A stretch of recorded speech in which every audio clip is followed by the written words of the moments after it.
¿cómo están? Espero que nos estén escuchando en donde estén, ¿cierto?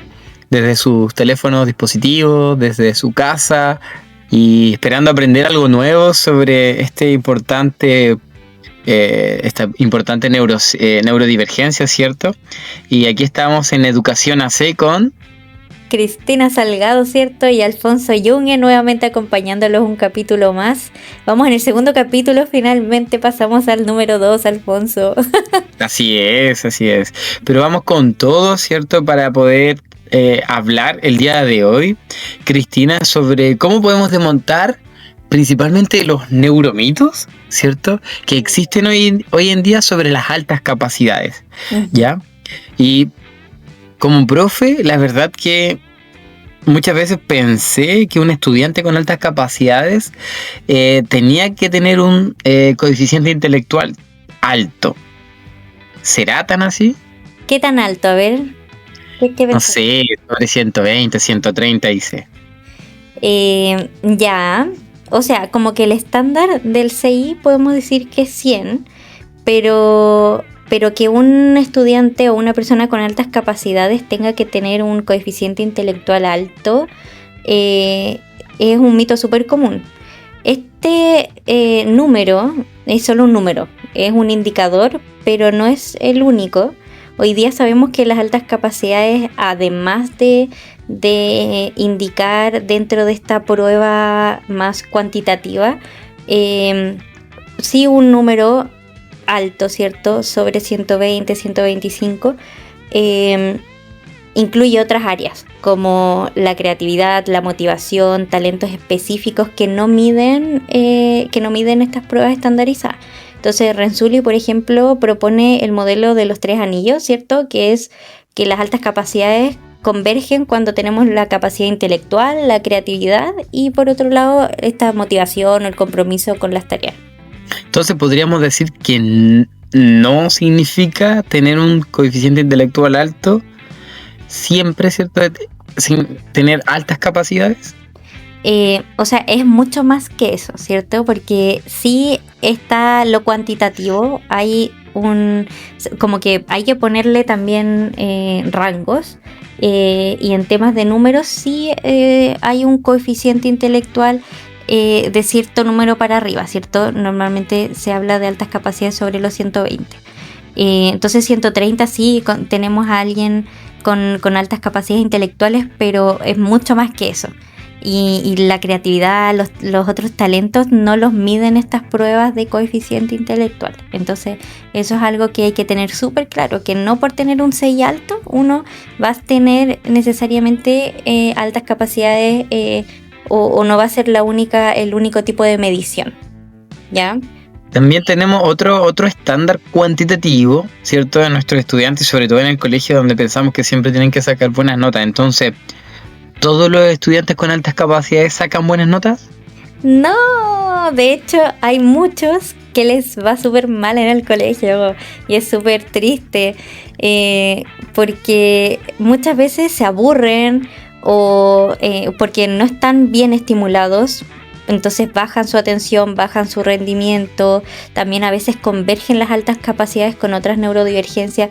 En mi caso, por ejemplo, con el déficit atencional con hiperactividad, entonces me costaba mucho mantener la atención en clase y por lo tanto a mí me iba muy mal en el colegio. O sea, si no me tenían ahí concentrada, estimulada en lo que a mí me gustaba, era muy difícil poder tener buenas notas. Entonces el entorno escolar juega un rol clave y un estudiante de altas capacidades puede ser súper brillante en el pensamiento crítico, pero si el aula no le da ese espacio, entonces puede desconectarse y incluso se puede considerar un alumno problemático y al final invisibilizar esta alta capacidad.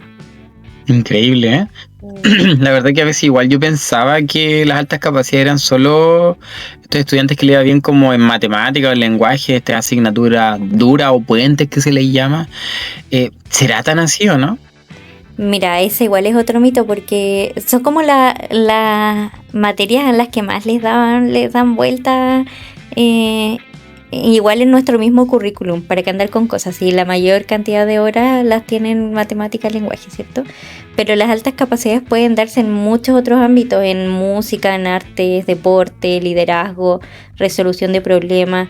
O sea, un niño puede, con altas capacidades, puede ser un artista, tener altas capacidades en el área artística y ser súper sensible a los colores, a lo emocional en torno al arte, pero tener pésimas notas en lenguaje. O sea, no es algo que tenga directa relación, y no tenemos que limitarlo solo a lo académico, sino que hay que dejar fluir estos talentos, ¿cierto?, que tienen los niños y en Claro. otras áreas. Claro. Pero si son inteligentes estos niños, ¿cierto? Estas niñas que tienen altas capacidades, ¿pueden entonces aprender por sí solos, sin apoyo? Mira, muchos, si es que les dan el diagnóstico, podrían decir, claro, estos niños podrían, o sea, no tienen ni que estudiar de repente y les va bien.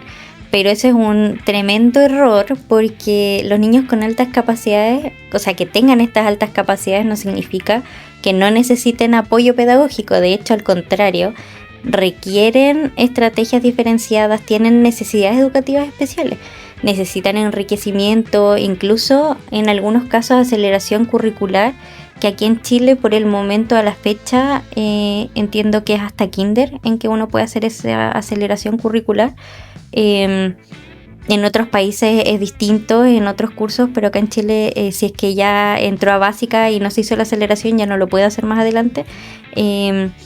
Y entonces hay distintas estrategias, por lo tanto el acompañamiento es vital, y si no se acompaña al estudiante también corremos el riesgo de que este potencial se vea apagado de alguna forma. Claro. Pero bueno, entonces si nuestros niños, ¿cierto? Nuestras niñas que tienen altas capacidades, ¿cierto? ¿Son capaces o no pueden tener dificultades como, por ejemplo, dislexia o, no sé, TDAH o pueden tener alguna otra neurodivergencia ellos? Eso yo creo que es lo bonito igual de la neurociencia a nosotros, que nos gusta, que es tan amplio, ¿cierto? Y el tema de las neurodivergencias también, existen muchísimas, y alguien con altas capacidades puede tener de todas maneras otras neurodivergencias que podrían ser, por ejemplo, como dificultades del aprendizaje. O sea, si tenemos a alguien que tiene altas capacidades, también podría perfectamente tener dislexia, lo que le va a dificultar en otras áreas. Entonces tenemos como algo muy power, ¿cierto? Y algo que es como una piedrita en el camino de repente en el proceso de aprendizaje. Pero es importante entender que junto con las altas capacidades pueden converger otras neurodivergencias. Increíble. Sí, y esto se le llama doble excepcionalidad. ¿Doble excepcionalidad o pueden haber tres? Incluso puede haber una triple excepcionalidad. La imagen que siempre aparece en donde convergen ya muchos rasgos son las altas capacidades con el TEA y con el déficit atencional. Hay muchos rasgos en común. Entonces tenemos esta triple excepcionalidad, y es muy normal. O sea, es algo que no es raro que pase. Entonces lo importante es no quedarnos solamente con la dificultad, ¿cierto? Si tenemos un niño que tiene dislexia o tiene déficit atencional y tiene altas capacidades, entonces muchas veces se deja de lado el tema de las altas capacidades y nos quedamos solamente en la dificultad, que es esta dislexia o déficit atencional o qué sé yo, y ahí perdemos un enorme potencial, ¿cierto? Entonces ahí hay un error que yo he visto que se comete en muchos colegios, y es por la falta de conocimiento por las altas capacidades. Claro. Igual, a ver, ¿cómo lo puedo preguntar? ¿Qué cosa? Se suele decir que muchas veces estos niños son más solitarios, que no se relacionan mucho, no sociabilizan mucho con sus pares. ¿Será tan así? Mira, eso en verdad es más una generalización. Eh, Se tiende a tener un mayor porcentaje de niños introvertidos, pero también hay niños con altas capacidades que son extrovertidos. O sea, como que el tema social no necesariamente es una característica, sino que hay muchos factores del contexto que también pueden influir. Algunos sí pueden sentirse diferentes y buscar espacios más solitarios porque quizás no ven cosas en ellos o sienten cosas en ellos que no le pasan a sus compañeros, pero no todos son así. Entonces es importante darles ese apoyo socioemocional, darles un entorno inclusivo en donde puedan desarrollar esas relaciones sociales de forma positiva pero no hay que quedarse con que son personas solitarias, sino que también hay personas con altas capacidades que son tremendamente extrovertidas. Qué interesante. A mí me llama mucho la atención sobre el tema genético, ¿ya? Y no sé si será verdad, no sé qué piensas tú, Cristi, para ir matando estos mitos, ¿cierto? ¿Será verdad si los padres, por ejemplo, no son genios, el hijo tampoco será un genio? ¿O si el padre fue genio, el hijo también va a ser un genio? La genética, mira, o sea, hay estudios, pero la verdad es que no es tan simple porque todavía siento que en todo lo que es la genética falta un mundo por descubrir. Hay un componente genético, sí, eso se sabe, pero también influyen las experiencias, la estimulación, la cultura familiar, el entorno educativo. Podría uno de los padres tener altas capacidades y su hijo podría también tener estas altas capacidades, pero si no se lo estimula, entonces no va a florecer en el fondo y no va a sacar este potencial. Entonces podríamos decir que ahí el ambiente es muy importante igual. Sí, y de hecho es una de también los modelos clásicos que se exponen sobre las altas capacidades. El tema de cómo el ambiente hace también que se desarrolle este talento natural, este don natural. Me pongo a pensar un poco y me voy dando cuenta de que muchos de estos mitos pueden hacer que no veamos a tiempo a un estudiante con altas capacidades, tanto en el aula o nuestros propios hijos. Uh-huh. Entonces, no sé, ¿qué piensas tú? ¿Cómo podemos captarlo antes? ¿Cómo podemos quizás darnos cuenta? Eso es súper cierto. De hecho, es muy clásico que se invisibilicen estos niños y niñas y que ellos, o sea, no solamente los adultos, el entorno, sino que ellos mismos también se invisibilizan para poder camuflarse un poco con el resto, con los compañeros. Entonces, si nosotros creemos en todos estos neuromitos en los que hemos estado conversando ahora, vamos a caer en invisibilizar a los niños y a las niñas con altas capacidades que necesitan las oportunidades de exploración, que necesitan retos cognitivos, acompañamiento emocional. Entonces, lo fundamental es mirar más allá de estos estereotipos que solemos encontrar o que la misma historia nos ha hecho creer y que se han ido desmitificando con el tiempo, y reconocer la diversidad de talentos en el aula. Cristi, esto está como fuera de lo que habíamos pensado en educación hace el día de hoy haber conversado, pero qué tan fundamental aquí para un niño con altas capacidades son las emociones. Uy, es tremendamente fundamental. O sea, las emociones... ¿Qué rol juegan las emociones en un niño igual, cierto? En un niño no. Es que es tremendo porque esto nos puede dar para otro capítulo, pero muy en cortas palabras, se asocia en un porcentaje extremadamente alto las altas capacidades con la alta sensibilidad. y la alta sensibilidad es un tema que empezó a explorarse en los años 90, es algo que podemos decir es muy nuevo,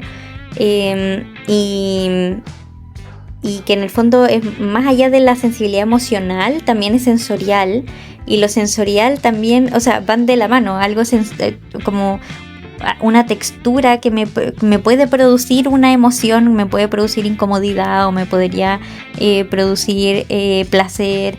Entonces hay distintas formas de, o sea, la alta sensibilidad finalmente en su conjunto juega un rol clave, y es importante también eso, poder entenderlo y alinearlo con las altas capacidades, porque con eso entendemos que tenemos niños tremendamente sensibles a los estímulos, pero también a las emociones propias, pero también del otro. O sea, los niños con alta sensibilidad y con altas capacidades tienen un sentido de empatía tremendo, o sea, sienten prácticamente lo que siente el otro de una forma muy intensa. Así que ellos mismos aprendan a regular esas emociones es tremendamente importante para que puedan vivir una vida y salud mental saludable, ¿cierto? Valga la redundancia, que sea saludable. Exacto. Bueno, que las emociones ya de los niños son fuertes, ¿cierto? Y van conociendo otras emociones a partir de su desarrollo normal.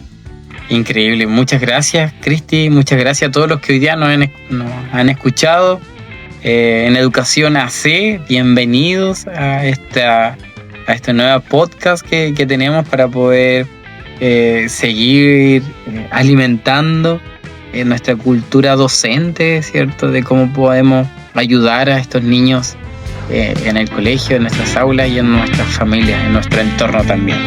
Muchas gracias, Cristi. Gracias. Y nos vemos en el próximo capítulo. Eso.